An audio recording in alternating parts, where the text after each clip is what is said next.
So the One Punch Man manga has returned after its 2-month hiatus, and we're going in a completely different direction than what we were in previously. Because when we left off, we saw Blast with Flashy Flash and Sonic taking on Empty Void, who showed power unlike we had seen before. Like, he was straight up jumping out of the universe and going into the seemingly multiverse. And it ended with Blast coming to the rescue of Flashy Flash and Sonic, temporarily stifling Empty Void. And now, with this new chapter, 202, which is the final Retcon chapter, by the way, suddenly we're cutting over to Suiryu, and we're seeing that he becomes a pro hero in this chapter. Now, I'm not really sure what's going on chronologically after this. I don't know if we're gonna go back to the Empty Void versus Blast stuff after this chapter, or that's just where it ends. And either Blast, Sonic, or Flashy Flash will explain what happened later, which could be Blast did something to temporarily stop Empty Void, but he's still a threat looming out there, and they need to address that sooner or later. But I guess we're just gonna have to wait to see what happens. But in this chapter, we're seeing that Suiryu is being released from the hospital, which I guess is from the injuries he received taking on Goketsu and Bakuzan. Yeah, that was so long ago in real time, but in One Punch Man time, it wasn't really that long ago. And as he's coming out, he quickly takes care of this Tiger level threat, which I guess just establishes how powerful he is, which is, you know, kind of like S-class hero level for sure, maybe somewhere around Tank Top Master or something. We see that he's looking to become a hero like immediately because it was Saitama who inspired him through him saving Suiryu at the martial arts tournament. And I really like the way that this sequence plays out because Suiryu's like searching for the Hero Association essentially on Google, but the Neo Heroes are coming up instead of the Hero Association. And he's like, wow, the trend changed a lot while I was in the hospital, huh? Because we've seen recently that the Neo Heroes are on the come up, the new rival organization to the Hero Association. And Suiryu does want to join the Hero Association simply because Saitama is there, so it makes sense. But he's going to check out the Neo Heroes anyway just to see what's up, kind of like literally do a trial run of it, as he says that he can just quit after he joins, which is smart to be honest. And I'll go more into why Suiryu pretty much has to go to the Neo Heroes, but after looking through his phone, suddenly the head of the parent of the anteater monster that he had just killed lands next to him. And I'm pretty sure this is like in reference to when Saitama defeated Goketsu and threw his head back into the stadium, and it landed next to Suiryu, which kind of sparked his inspiration to become a hero once he saw what Saitama was capable of. But anyway, this is a demon level compared to the tiger level that Suiryu took out, and we're seeing the person who defeated it, and it's one of the Neo Heroes by the name of Webigaza. So we actually did kind of see this character before, but she was silhouetted when we saw our first glimpse of like who the top Neo Heroes were, like the alternate S-class, I guess you could say. And it turns out that she's kind of like this pop star who turned hero, and that apparently she had been reborn stronger. And her powers are interesting. She can like fly away like a Dragon Ball Z character, and I guess she has super strength as well. Now, I know what she is and what gives her her power, but it's not fully explained here yet. But I guess you could say that she's kind of like the Amai Mask of the Neo Heroes, given that they're both idols. Extremely powerful and seem to have like this dark side to them or some lingering secret, because we see in these panels that Webigaza, like for a brief moment, has to like chug this water, and then she goes back to like being cheerful. So after seeing Webigaza, Suiryu goes to the Neo Heroes to like apply for them. And as he's doing that, we see Suiko, his sister, go to the hospital, only to find out that he had discharged and left her with the bill. We only see her for this instance in the chapter, but it's pretty important because she's gonna come back later on into this arc and kind of be like a big element of it. Then we see Suiryu get a power suit. This power suit is gonna become pretty iconic to the Neo Heroes because you can see in the background that there's other people wearing them. First, however, it's not really powerful because Suiryu just busts through it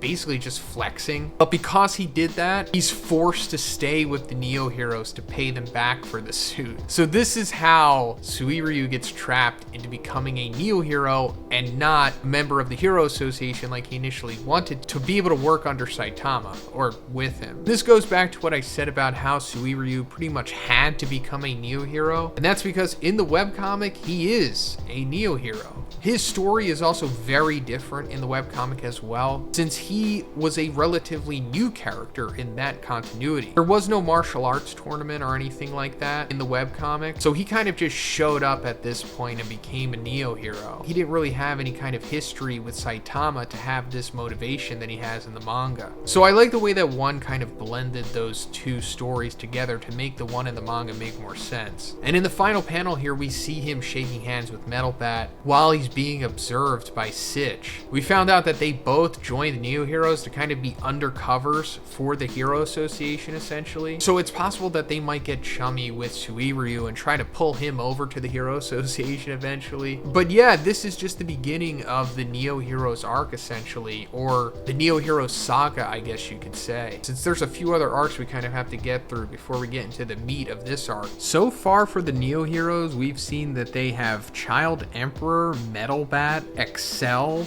Raiden, this guy with the stitches on the side of his face, Webby Gaza, and now Suiryu. And then aside from that, we've got like 3 or 4 more silhouetted characters. So yeah, that's like the anti-S class, or the Neo Heroes equivalent of the S class. I'm not sure if they said what they are in the manga yet, but they do have like a title. And I'm not sure when we're really going to be addressing these characters in the next coming chapters, because there's a few storylines that could be going on aside from just what's happening with Blast and Empty Void. Hey, but real quick guys, you should check out Gamer Supps in case you haven't already. They're a great energy supplement that can help you with gaming, studying, or anything that really you want to do. They come in caffeine and caffeine free, and they also have nootropics in it like L-theanine, L-tyrosine, and choline L-bitartrate. So it's not just, you know, regular caffeine. It makes you really feel good and focused. If you're looking for a tub to buy, check out the new flavor Nuclear Bombsicle by Casio. It tastes just like a bombsicle. This is already one of my favorite flavors. They also have these awesome sus bars, which are only 100 calories and only has 1 gram of sugar and 8 grams of protein. My favorite flavor is the chocolate. I cannot get enough of these things. They also have Gamer Tea in both caffeinated and non-caffeinated. I personally really like the caffeine-free Sleepy Time with theanine. You can also get some of these awesome gamer soups, which I absolutely love. So guys, check the link in the description and make sure to use code BIGZ for 10% off. Thanks guys. Let me know what you think about this in the comments guys, and if you liked it, please give it a like and please subscribe if you haven't already. Have a great day, and I'll see you in the next one.